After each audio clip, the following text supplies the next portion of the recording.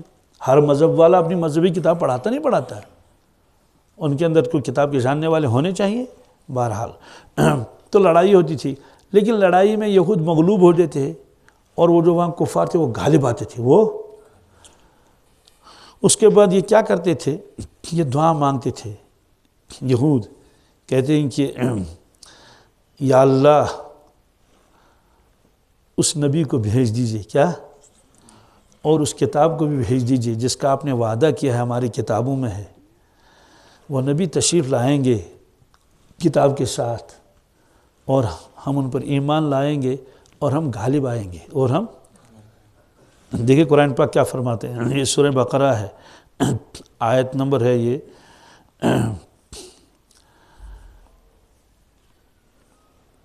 98، یہ 88 ہے، ہاں 88 ہے۔ کیا فرماتے ہیں؟ 98 ہے۔ وَلَمَّا جَاءَهُمْ كِتَابٌ مِّنْ عِنْدِ اللَّهِ مُصَدِّقٌ لِمَا مَعَهُمْ، جب ان کے پاس کتاب آ گئی قرآن مجید اللہ کی جانب سے، اور وہ کتاب تصدیق کرتی تھی اس کتاب کی جو ان کے پاس ہے، یعنی تورات اور انجیل کی تصدیق یہ قرآن مجید کرتا ہے۔ وَكَانُوا مِن قَبْلُ يَسْتَفْتِحُونَ عَلَى الَّذِينَ كَفَرُوا، اس سے پہلے وہ لوگ فتح مانگتے تھے، کیا، کافروں کے خلاف اللہ تعالیٰ سے، یا اللہ ہمیں فتح نصیب فرما، ہمیں فتح۔ حاشے میں لکھا ہے ان کے پاس جو کتاب آئی وہ قرآن ہے، اور جو کتاب ان کے پاس پہلے سے تھی وہ تورات ہوئی۔ قرآن کے اترنے سے پہلے جب یہودی کافروں سے مغلوب ہوتے تو خدا سے دعا مانگتے تھے کہ ہم کو نبی آخر الزمان صلی اللہ علیہ وسلم اور جو کتاب ان پر نازل ہوگی ان کے طفیل سے کافروں پر غلبہ عطا فرما، کافروں پر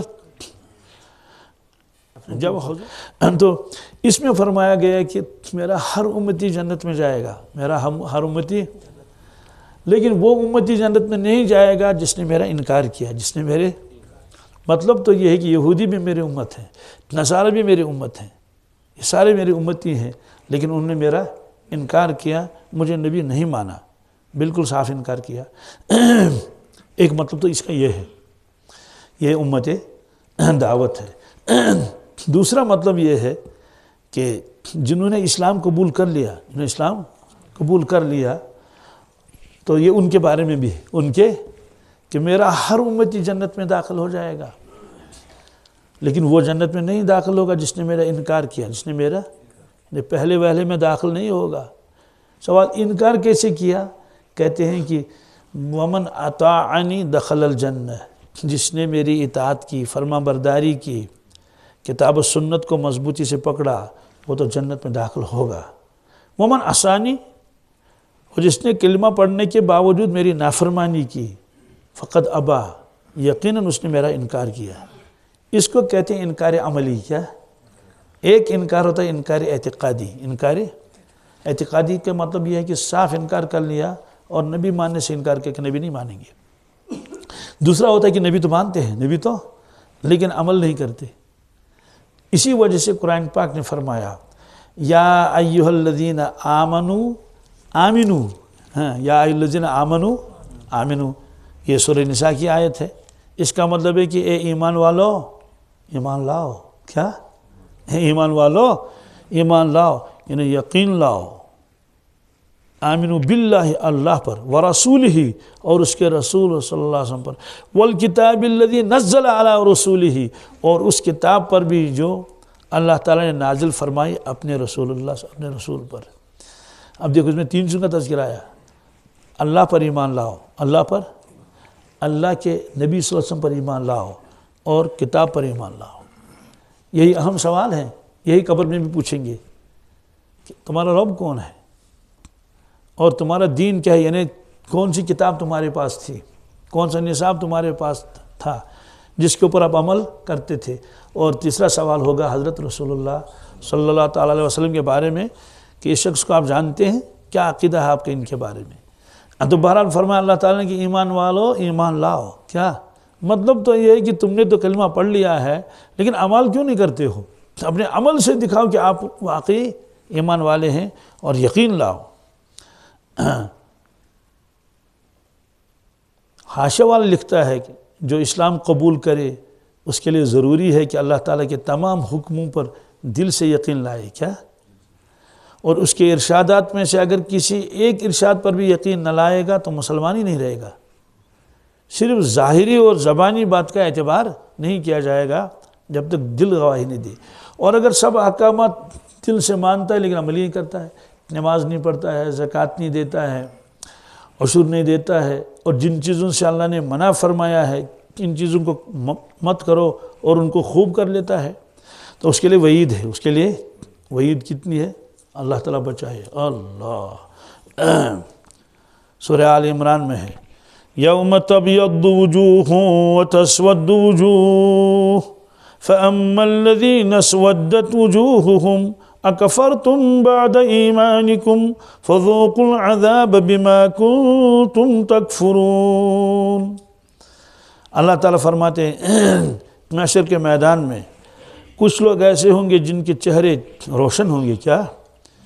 ایمان کا نور، تقوی کا نور، پرہیزگاری کا نور، اعمال صالحہ کا نور، تو ان کے چہرے نورانی ہوں گے، گویا کہ ان کا ظاہر باطن کی عکاسی کر رہا ہے۔ تو جس کے ظاہر میں ایسا نور ہوگا تو اس کے باطن میں کیسا نور ہوگا؟ اور فرمایا کہ کچھ لوگ تو ایسے ہوں گے جن کے چہرے سیاہ ہوں گے، کیا؟ کأنما اغشت وجوہم قطعا من اللیل مظلما، وہ ہے کہ اندھیری رات کے ٹکڑے لائے گئے ہیں اور ان کے چہروں پر چپکائے گئے ہیں۔ اندھیری رات کے ٹکڑے، رات تو ویسے اندھیری ہوتی ہے لیکن پھر بھی اندھیری رات، ورنہ رات میں تو کبھی چاند بھی ہوتا ہے نا، جب چاند نکلا ہے تو اتنی زیادہ اندھیری نہیں ہوتی۔ تو ایسے کالے چہرے ہوں گے، استغفر اللہ۔ تو فرمائے کچھ تو ایسے ہوں گے، کچھ ایسے ہوں گے۔ تو جو کالے چہرے والے ہوں گے ان سے کہا جائے گا فَأَمَّا الَّذِينَ اسْوَدَّتْ وُجُوهُهُمْ، ان سے کہا جائے گا اَكَفَرْتُمْ بَعْدَ ایمانکم، کیا تم لوگوں نے انکار کیا تھا ایمان لانے کے بعد؟ فَذُوقُوا الْعَذَابَ بِمَا كُنْتُمْ تَكْفُرُونَ، جو تم کفر کرتے تھے، نافرمانی کرتے تھے، اس کا عذاب چکھو، اس کا عذاب۔ سوال یہ کس کو کہا جائے گا اکفرتم بعد ایمانکم؟ یہود کو کہا جائے گا پہلے تو تم ایمان لا چکے تھے، یعنی پہلے غائبانہ کہتے تھے کہ ہم ایمان لا چکے ہیں جب وہ حضرت تشریف لائیں گے، جب وہ تشریف لائے انکار کیا، تو یہود سے بھی کہا جائے گا، نصارہ سے کہا جائے گا۔ اور بعض لوگوں نے اسلام قبول کیا تھا لیکن مرتد ہو گئے، کیا؟ اسلام چھوڑ دیا، ان سے بھی کہا جائے گا اچھا اسلام قبول کرنے کے بعد تم مرتد ہو گئی تھے۔ اور جو مسلمان کلمہ والا ہے لیکن اعمال نہیں کرتا ہے اس سے کہا جائے گا کہ تم نے اسلام قبول کرنے کے بعد، ایمان قبول کرنے کے بعد کیوں نافرمانی کی، کیوں شراب کیوں پیتے تھے آپ، جوا کیوں کھیلتے تھے آپ، زنا میں کیوں مبتلا ہو گئے تھے، ظلم کیوں کیا، غفلت کی زندگی کیوں گزاری آپ نے؟ تو یہ ایمان لانے کے بعد تم نے عملی انکار کیا، عملی اعتبار سے۔ اگرچہ تم کہتے تھے کہ ہاں نماز بھی فرض ہے لیکن پڑھتے نہیں تھے، روزہ فرض ہے لیکن روزہ رکھتے نہیں تھے، فذوقوا العذاب بما کنتم تکفرون۔ اور حدیث میں بھی ہے جب امتیوں کو سامنے لیا جائے گا گھسیٹ کے تو فرشتے کہیں گے یا رسول اللہ یہ بھی آپ ہی کا ہے، یہ بھی آپ ہی کا امتی ہے، دیکھیے اس نے کیسے اعمال کیے۔ تو حضرت شیخ العالم رحمۃ اللہ تعالیٰ نے فرمایا تھا ہرندو ہندن ہنز کام تراوتو پراوتو حق سنز بات، حضرت محمد مت مشراوتو اشنن دوز کست مروج کات۔ حضرت فرماتے ہیں اے مسلمان تم یہ غلط کام کیوں کرتے ہو، غلط کام، یہ کفار کے کام کیوں کرتے ہو، کیوں نافرمانی کرتے ہو، اس کو چھوڑو، اس کو، اور صراط مستقیم پر چلو، کتاب و سنت پر چلو۔ کیوں؟ اگر تم نے ایسا نہیں کیا تو اشنن دوز کست مروج کات، کل گھسیٹ کے لیا جائے گا، دوزخ میں ڈال دیا جائے گا، اور اللہ کے نبی صلی اللہ علیہ وسلم کی نسبت ہوگی یہ آپ کے امتی ہیں، یہ آپ کے امتی ہیں۔ وَأَمَّا الَّذِينَ ابْيَضَّتْ وُجُوهُمْ فَفِي رَحْمَةِ اللَّهِ هُمْ فِيهَا خَالِدُونَ، اور جن کے چہرے سفید ہوں گے وہ اللہ کی رحمت میں ہوں گے، کس میں؟ اور ہمیشہ اسی میں رہیں گے، ہمیشہ، تو ہر آن اللہ کی رحمت میں اضافہ ہوتا رہے گا اور جنت میں جائیں گے۔ تو اس سے معلوم ہوا کہ جو امتی نافرمانی کرتا ہے اللہ کے نبی صلی اللہ علیہ وسلم کی تو گویا وہ عملی اعتبار سے انکار کرتا ہے، تو اس کے بارے میں آپ نے فرمایا میرا ہر امتی جنت میں داخل ہوگا سوائے اس کے جس نے میرا انکار کیا، جس نے میری اطاعت کی وہ جنت میں داخل ہو جائے گا، اور جس نے نافرمانی کی گویا اس نے انکار کیا۔ تو یہ حدیث مبارک جو ہے تو اللہ اکبر، تو ہر مسلمان کو تو اس پر غور کرنا چاہیے کہ اس میں کس قدر ناراضگی اور اس کی کس قدر وعید ہے۔ بہرحال یہ روایت ہے، اور اس طرح کی بہت ساری آیتیں ہیں قرآن پاک میں جس میں ایمان والوں کو ڈرایا گیا۔ مثلا سورہ تحریم میں ہے یا ایھا الذین آمنوا قوا انفسکم واہلیکم نارا، اے ایمان والو اپنے آپ کو بچاؤ۔ ایمان والوں سے کہا جا رہا ہے اپنے آپ کو بچاؤ دوزخ کے آگ سے، واہلیکم، اور اپنے اہل عیال کو بھی بچاؤ۔ وقودھا الناس والحجارہ، کہ اس کا ایندھن لکڑی نہیں، انسان ہوں گے اور پتھر ہوں گے۔ علیہا ملائکۃ غلاظ شداد لا یعصون اللہ ما امرہم ویفعلون ما یؤمرون، اس کے اوپر جو فرشتے اللہ نے مقرر کیے ہیں وہ غلاظ بھی ہیں اور شداد بھی ہیں، سخت دل ہیں، کیا بے رحم ہے، رحم کرنا جانتے ہی نہیں، عذاب جب کریں گے دوزخیوں کو۔ شداد، بڑے زوراور ہیں، یہ نہیں کہ سارے جمع ہو جائیں گے جہنمی کہیں گے اس فرشتے پر حملہ کریں گے۔ تو حدیث میں ہے کہ وہ فرشتہ اتنا بڑا ہے کہ جب محشر کے میدان میں جہنمی کو الگ نکالا جائے گا تو پھر فرشتوں سے کہا جائے کہ ان کو دھکیلو، ان کو اور ڈال دو ان کو کس میں، دوزخ میں۔ تو فرشتہ ایک ہاتھ نکالے گا، کیا تو ایک ہاتھ سے یوں کرے گا تو 70,000 کو گرا دے گا، کتنے، یعنی ایک ایک مرتبہ ایسے ہاتھ لمبا کر کے یوں کر کے 70,000 کو گرا دے گا اس میں، 70,000۔ اسے فرمایا شداد، کیا لا یعصون اللہ ما امرہم، اللہ تعالیٰ جو ان کو حکم دیں گے اس کی وہ نافرمانی نہیں کرتے، ویفعلون ما یؤمرون، جو حکم دیا جائے گا وہ حکم کر لیتے ہیں وہ۔ اس لیے اللہ تعالیٰ فرماتے ہیں کہ اپنے آپ کو بچاؤ، ایمان والوں سے، خود بھی بچو اور اپنے اہل عیال کو بچاؤ۔ یہاں اہل عیال سے مراد صرف بچے اور بیوی نہیں ہے، مفسرین نے لکھا یہاں مراد یہ ہے کہ جو بھی تمہارے ماتحت ہیں، کیا ہیں، یعنی جن کے اوپر تمہارا وہ ہے رعب ہے، لحاظ ہے، جو تمہارے ماتحت ہیں۔ تو افسر کے ماتحت بہت سارے لوگ ہوتے ہیں، تو افسر کو ان کا خیال رکھنا چاہیے کہ خود بھی جہنم سے بچے، ان کو بھی بچائے۔ امام کی بات چلتی ہے مقتدیوں کے اوپر، پیر کی بات چلتی ہے کن کے، مریدوں کے اوپر، استاد کی بات چلتی ہے شاگردوں کے اوپر۔ تو استاد کو خیال ہے کہ وہ تو پڑھائے گا چاہے جو بھی کتاب پڑھائے، لیکن اس کے ساتھ ساتھ ان کو بتائیں کہ بھائی جہنم سے بچو، دوزخ کی آگ سے بچو۔ ہمارا اس میں فرمایا کہ یہ انکار ہے ایک قسم کا۔ اور وہ بات تو بہت مرتبہ آ بھی گئی، 3% نماز پڑھتے ہیں فجر کی، کیا آج 6% پڑھتے ہوں گے، 7 بھی پڑھتے ہوں گے، باقی نماز پڑھتے نہیں۔ اس لیے فرمایا یا الذین آمنوا آمنوا، اے ایمان والو ایمان لاؤ، اور مفسرین نے کہا اے ایمان والو اب یقین کر لو، کیا پورا یقین۔ اسی لیے ایک بزرگ نے فرمایا کہ اگر اللہ تبارک تعالیٰ مجھ سے پوچھیں گے کہ آپ دعا مانگے امت کے لیے، لیکن صرف ایک، کیا 5-10 نہیں کہ بیماروں کے لیے الگ مانگے، بے روزگاروں کے لیے الگ مانگے اور بے اولاد کے لیے الگ مانگے، نہیں، بس ایک دعا مانگنی ہے اور ہم قبول کریں گے اس کو۔ یہ انہیں کہا بطور فرض اگر اللہ مجھ سے فرمائیں گے۔ تو لوگوں نے اسے پوچھا کہ آپ کیا مانگیں گے دعا امت کے لیے اور لوگوں کے لیے؟ تو اس بزرگ نے فرمایا میں اللہ تعالیٰ سے امت کے لیے یقین مانگوں گا، کیا کیونکہ یا اللہ امت کو یقین عطا فرما۔ تو لوگوں نے کہا کہ اس سے کیا ہوگا، پھر کہ سارے مسائل حل ہو جائیں گے، کیا چوری کے مسائل اور شراب کے مسائل اور جھوٹ کے مسائل، یہ سب ختم ہو جائے گا۔ کیوں؟ یقین والا چوری نہیں کرے گا۔ پہلے اگر جس کو یقین نہیں تھا چوری کرتا تھا، اب جب یقین آ گیا تو سچی توبہ کرے گا۔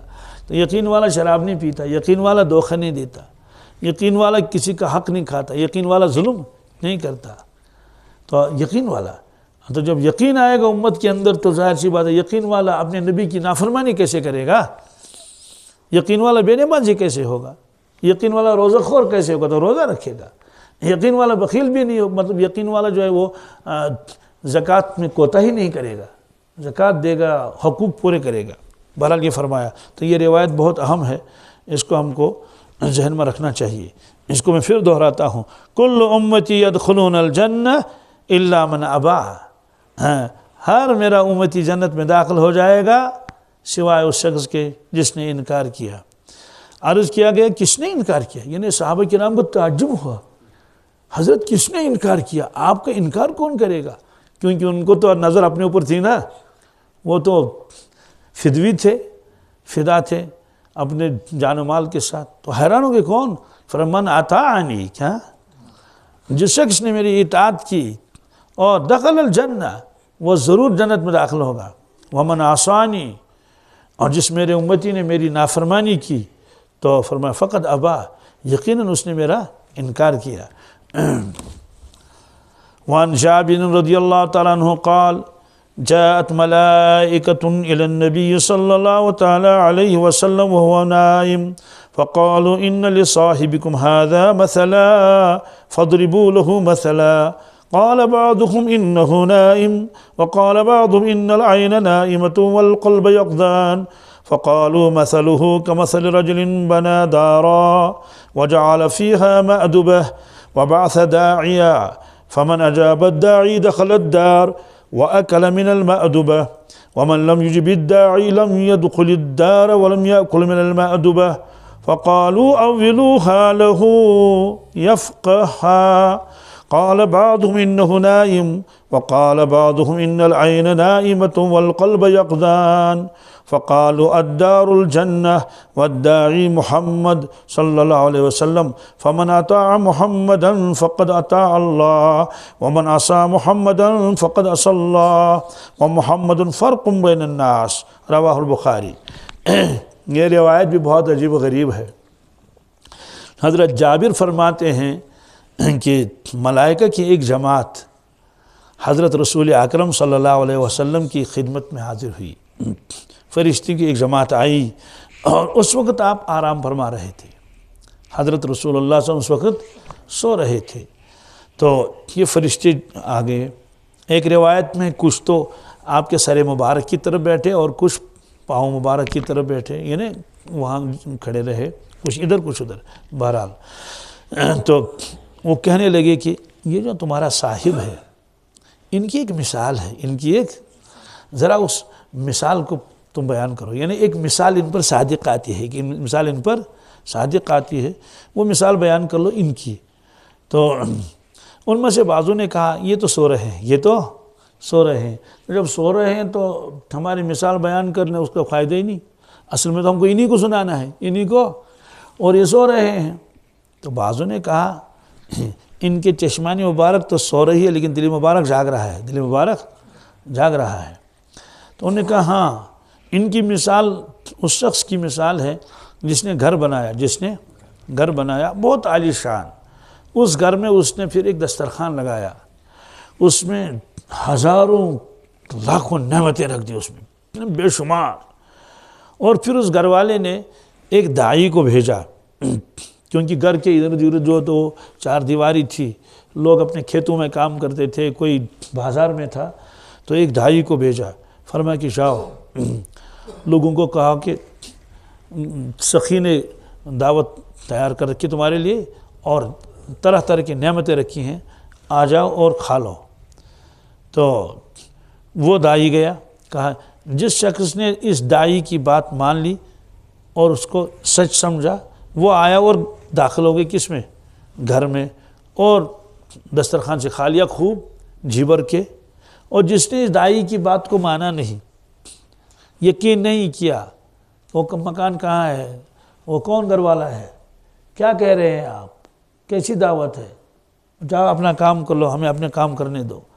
تو مانا نہیں. جب مانا نہیں تو وہ گھر میں داخل ہی نہیں ہوا، جب آیا ہی نہیں، اور نہ اس نے اس دسترخوان سے کچھ کھایا.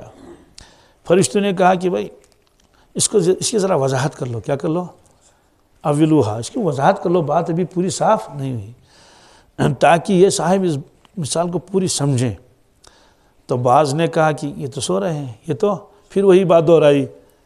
بعض نے کہا بھائی سو کیا رہے ہیں, ان کی چشمان مبارک تو سو رہی لیکن دل مبارک تو جاگ رہا ہے, یہ تو سن رہے ہیں, یہ تو اس لیے ہمارا آپس میں کہنا یہ کوئی ضائع تھوڑی ہو جائے گا, تو اس کو وضاحت کر لو. تو انہوں نے کہا سنو, مکان بنانے والا اللہ تعالیٰ خود ہے, مکان بنانے والا اللہ تعالیٰ خود ہے. تو جو گھر اس نے بنایا ہے اور اس میں جو نعمتیں رکھی ہیں وہ جنت ہے. کیا؟ تو خود اس نے مکان بنایا, اس میں نعمتیں رکھی, لاکھوں نعمتیں.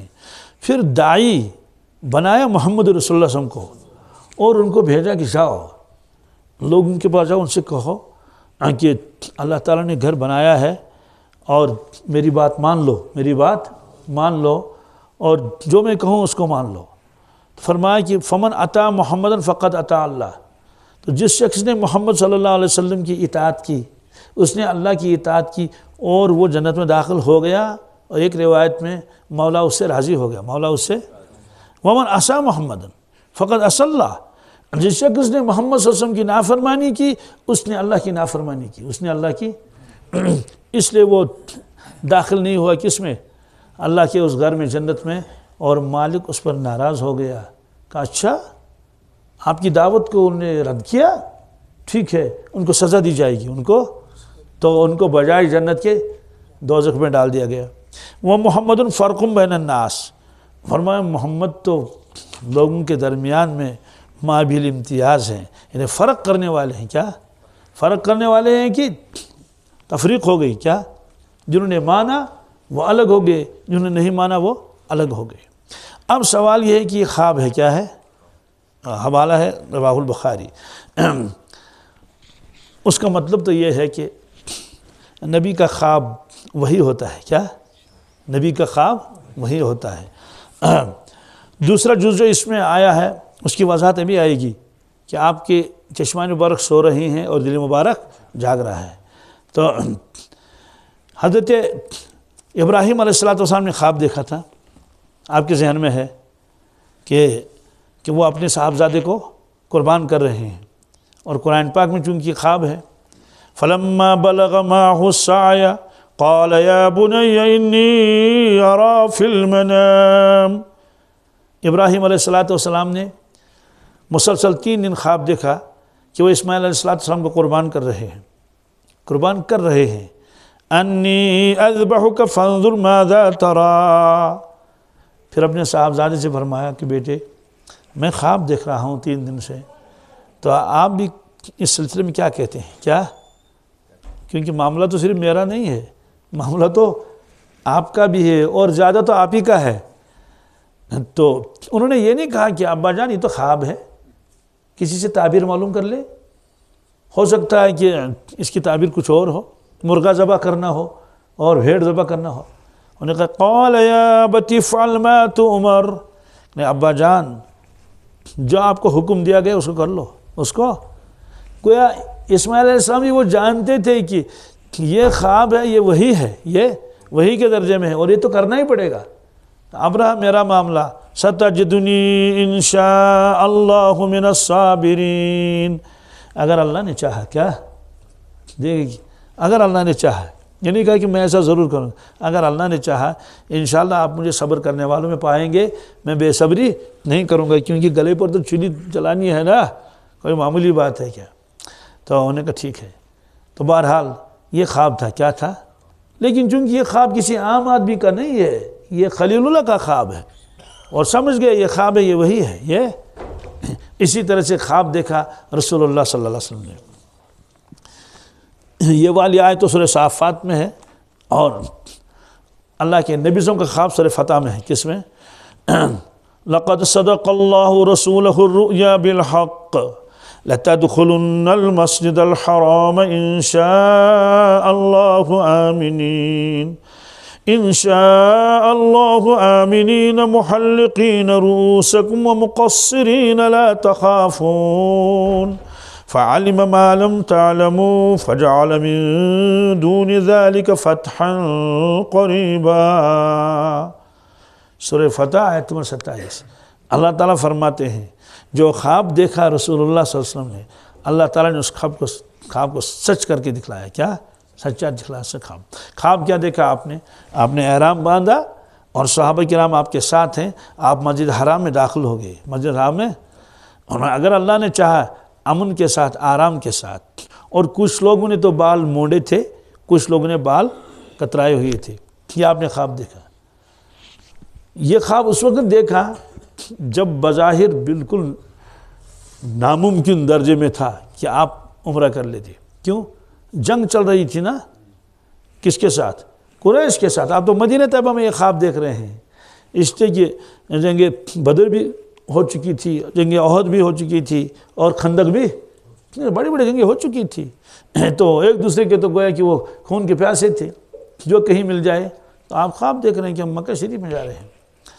تو بہرحال اس کے بعد سن 6 ہجری میں آپ نے فرمایا ہم جائیں گے عمرہ کرنے کے لیے۔ کس کے لیے؟ تو صحابہ کرام بھی سمجھ گئے یہ تو اللہ کا حکم ہے، لیکن اللہ نے یہ نہیں فرمایا تھا کہ اس سال آپ عمرہ کریں گے یا اگلے سال، یہ نہیں فرمایا، صرف آپ نے خواب دیکھا میں عمرہ کر رہا ہوں۔ تو خواب کی تعبیر تو 1 سال کے بعد بھی تو پوری ہو سکتی ہے۔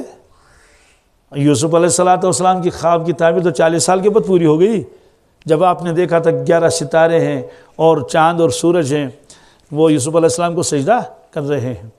تو پھر جب آپ عزیز مصر بن گئے، مصر کے بادشاہ بن گئے، تب جو سب بھائی ان کے سامنے تھے اور والدین بھی، تو والدین تو بیٹھے ہوئے تھے ادھر بڑے اکرام احترام کے ساتھ، لیکن جب سجدہ کا وقت ہو گیا، بھائی تو سامنے لائن میں لگے ہوئے تھے، والدین بھی وہاں آ کر اور انہوں نے سجدہ کیا۔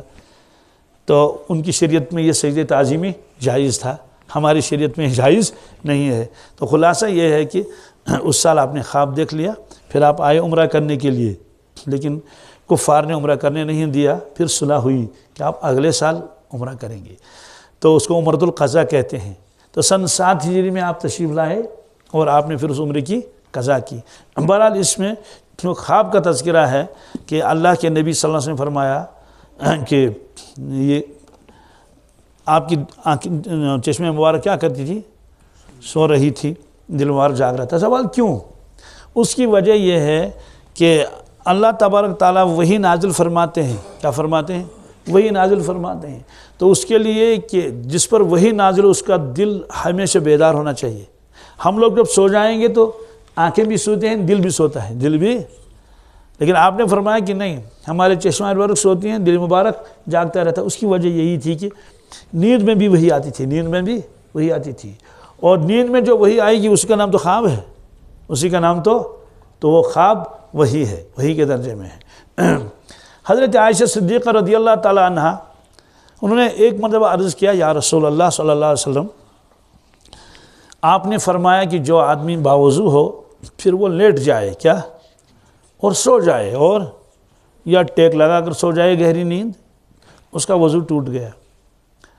اگر وہ جاگ جائے گا اور نماز پڑھنا چاہے تو اس کو دوبارہ وضو بنانا ہے۔ لیکن میں دیکھ رہی ہوں کہ آپ تہجد پڑھ لیتے ہیں، اس کے بعد اذان ہوتی ہے فجر کی تو آپ 2 سنتیں پڑھ لیتے ہیں، اس کے بعد آپ آرام فرماتے ہیں، آرام فرماتے ہیں، اور روایتوں میں آتا ہے کہ آپ آرام فرماتے تھے اور اس میں کھراٹے بھی لیتے تھے۔ کیا؟ کھراٹے بھی لیتے تھے۔ تو یعنی بہت ہی حسین کھراٹا، یعنی اس کا تو ہر چیز میں تو حسن تھا ہی، تو آپ کا کھراٹا بھی ایسا حسین تھا کہ اتنا تو کہ جو وہاں قریب میں اس کو معلوم ہو جائے کہ حضرت تو سو رہے ہیں، حضرت تو بہرحال۔ اس کے بعد بلال حبشی رضی اللہ تعالیٰ عنہ آپ کو بلانے کے لیے آتے ہیں کہ حضرت تشریف لائے، تشریف نماز پڑھانے کے لیے۔ آپ تشریف لے جاتے ہیں، وضو نہیں فرماتے ہیں اور نماز پڑھاتے ہیں، نماز پڑھاتے ہیں۔ نہیں، اس کی کیا وجہ ہے؟